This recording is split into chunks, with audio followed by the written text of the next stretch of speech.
الصلاۃ والسلام علیک یا سیدی یا رسول اللہ وعلی آلک و اصحابک یا حبیب اللہ۔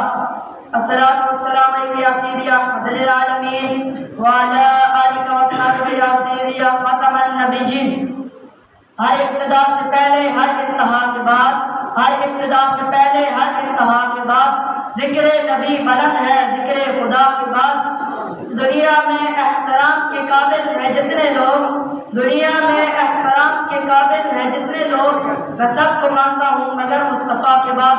قدر مطلب اور معزز حاضرین، آج مجھے اس عنوان پر اس مقدس موضوع پر اظہار خیال کرنا ہے، وہ ہے کہ محمد سے وفا نے تو ہم دے رہے ہیں۔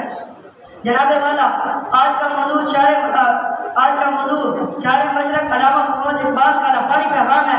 اقبال تحریک کے آنے میں جھانکتے ہیں، غلامان محمد پر ایک نظر ڈالتے ہیں، اشاق مصطفیٰ صلی اللہ علیہ وسلم پر کہکشاں کی صورت میں اترنے والی رحمت خداوندی کا جائزہ ہے کہ ان پر یہ حقیقت واضح ہو جاتی ہے کہ جب مرد مومنین صحیح معنوں میں اطاعت محمد مصطفیٰ صلی اللہ علیہ وسلم سے وفاداری کو اصل ایمان بنا لیتا ہے تو تقدیر خداوندی اس کے تدبیر کے اشاروں کی محتاج ہو جاتی ہے، اور پھر پردہ افلاک سے یہ صدا ابھرتی ہے کہ محمد سے وفا نے تو ہم تیرے ہیں، کہ محمد سے وفا نے تو ہم تیرے ہیں، یہ جہاں چیز ہے کیا لوح قلم تیرے ہیں۔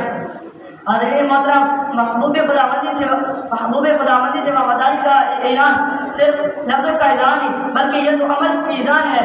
یہ صرف زبانی اقرار نہیں بلکہ جان و مانی ایثار ہے۔ یہ اقرار نہیں بلکہ خون کے داغ پر چلنے کا احکام ہے۔ یہ رہاکاری نہیں بلکہ عشق محمد مصطفیٰ صلی اللہ علیہ وسلم کے نام پر خاک خون میں غسل کرنا ہے۔ یہ محض تقریر کی ظاہر ہی نہیں بلکہ عشق محمد مصطفیٰ صلی اللہ علیہ وسلم کے شمع انوار میں پروانہ جلوگری ہے۔ یہ حضور صلی اللہ علیہ وسلم سے وفاداری کا عہد ماضی، حال اور مستقبل سے بے نیاز ہوتا ہے۔